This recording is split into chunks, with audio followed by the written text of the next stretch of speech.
Hi hello ಎಲ್ರಿಗೂ ನಮಸ್ಕಾರ. Welcome back to my YouTube channel Pooja BJP. So ಇವತ್ತು ಅಡುಗೆ ಸ್ಪೆಷಲ್ ಏನಪ್ಪ ಅಂದರೆ ಮಧ್ಯಾಹ್ನ ಟೈಮಲ್ಲಿ ಅಥವಾ ಮಾರ್ನಿಂಗ್ ಟೈಮಲ್ಲೂ ಕೂಡ ಮಾಡ್ಕೊಬೋದು. ಕಟ್ಟಿ ರೊಟ್ಟಿ ಅಥವಾ ರೊಟ್ಟಿ ಇತ್ತು, ಪಲ್ಯ ಏನೂ ಇರಲಿಲ್ಲ ಅಂದರೆ ತುಂಬ ಅಷ್ಟವಾಗ್ತಿತ್ತು ಅಂದರೆ ಪಟ್ ಅಂತ ಒಂದು 5 ನಿಮಿಷದಲ್ಲೇ ಆಗುವಂಥ ಐಟಮು.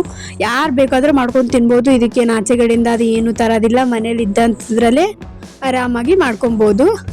ಸೊ ಇದು ಕಟ್ಟಿ ರೊಟ್ಟಿ ಇಷ್ಟಿದ್ರೆ ಓಕೆ. ಇವಾಗ ನಾನು ಒಂದು ಕಡಾಯಲ್ಲಿ ಎಣ್ಣೆ ಹಾಕ್ಕೊತಿದ್ದೀನಿ ನೋಡಿ. ಸೊ ಎಣ್ಣೆ ಹಾಕ್ಕೊಂಡು ಒಂದು ಸ್ವಲ್ಪ ಕಾದ್ಮೇಲೆ ಒಂದು ಸ್ವಲ್ಪ ಜೀರಿಗೆ ಸಾಸಿವೆ ಹಾಕ್ಕೊಬೇಕು. ಅದಾದಮೇಲೆ ಒಂದು ಸ್ವಲ್ಪ ಕರಿಬೇವು ಹಾಕ್ಕೊಬೇಕು. ಇವಾಗ ನೋಡಿ ನಾನು ಹಾಕ್ಕೊತೀನಿ. ಸೊ ಅಷ್ಟೇ ಹಾಕ್ಕೊಬೇಕು. ಅಷ್ಟೇ ನಿಮಗೆಲ್ಲ ಗೊತ್ತೇ ಆಗುತ್ತೆ ಅಲ್ವ. ಸೊ ಆ ಥರ ಹಾಕ್ಕೊಂಡು ಆರಾಮಾಗಿ ಮಾಡಿಕೊಂಡು ಬೇಗ ತಿನ್ಬೋದು. ಸೊ ಅದಕ್ಕೆ ನಾನು ಇವಾಗ ಒಂದು ಈರುಳ್ಳಿನ ಕಟ್ ಮಾಡಿ ಹಾಕ್ಕೊತಿದ್ದೀನಿ. ಸೊ ನಾನು ಚಿಕ್ಕದ ಈರುಳ್ಳಿನ ತೊಗೊಂಡಿದ್ದೆ. ಸೊ ನೀವು ಯಾವುದು ಬೇಕಾದರೂ ತೊಗೊಬೋದು. ನಾನು ಇವಾಗ 3 ರೊಟ್ಟಿದು ಮಾಡಕತ್ತೀನಿ ನೋಡಿರಿ. ಸೊ 3 ರೊಟ್ಟಿದು ಆಗಿರೋದಕ್ಕೆ ನಾನು 1 ಟೊಮೊಟೊ 1 ಈರುಳ್ಳಿನ ತೊಗೊಂಡಿದ್ದೀನಿ. ಸೊ ನಿಮಗೆ ಜಾಸ್ತಿ ಬೇಕಿದ್ರೆ ಜಾಸ್ತಿನೂ ಮಾಡ್ಕೊಬೋದು. ಫ್ಯಾಮ್ಲಿ ಎಲ್ಲನೂ ಮಾಡ್ಕೊಂಡು ತಿನ್ಬೋದು, ಚೆನ್ನಾಗಿ ಟೇಸ್ಟ್ ಇರ್ತದೆ ರೀ. ಇವಾಗ ನಾನು ಟೊಮೊಟೊ ಮತ್ತು ಈರುಳ್ಳಿ ಎರಡೂ ಮಿಕ್ಸ್ ಮಾಡ್ಕೊತಿದ್ದೀನಿ. ಒಂದು ಸ್ವಲ್ಪ ಟೊಮೊಟೊ ಸಾಫ್ಟ್ ಆಗೋವರೆಗೂ ಫ್ರೈ ಮಾಡ್ಕೊಬೇಕು.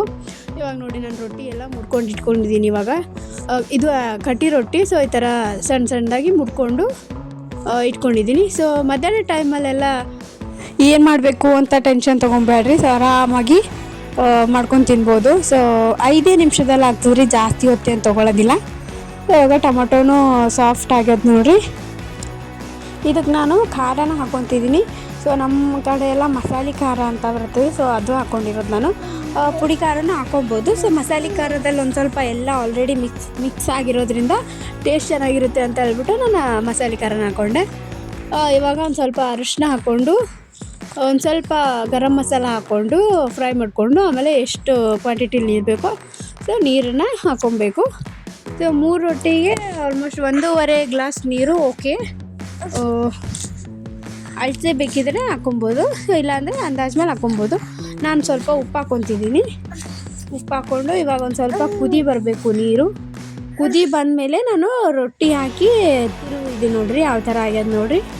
ಸೊ ಇದೊಂದು ಸ್ವಲ್ಪ ಕುದಿಬೇಕು. ನೀರು ಕುದಿಬೇಕಾದ್ರೆ ಟೇಸ್ಟ್ ನೋಡಿಕೊಂಡು ಆಮೇಲೆ ರೊಟ್ಟಿ ಹಾಕೋರಿ. ಆಮೇಲೆ ಈಗ ಕುದ್ಮೇಲೆ ಒಂದು ಸ್ವಲ್ಪ ಸಾಫ್ಟ್ ಆಗ್ಯದ, ಹಾಗಾಗಿ ನಾನಿವಾಗ ಶೇಂಗಾ ಪುಡಿನ ಹಾಕ್ಕೊಂಡಿದ್ದೀನಿ. 1 ಚಮಚ ಹಾಕ್ಕೊಂಡಿದ್ದೀನಿ ಅಷ್ಟೇ. ಸೊ ಇವಾಗ ನೋಡಿರಿ ಒಂದು ಸ್ವಲ್ಪ ಕುದಿಯೋದಕ್ಕೆ ಬಿಟ್ಟೆ, ಅದಾದ ಬಳಿಕ ನೋಡಿರಿ ಯಾವ ಥರ ಆಗ್ಯದ. ಸೊ ಟೇಸ್ಟ್ ಅಂತೂ ಸಖತ್ತಾಗಿ ಆಗ್ಯದ.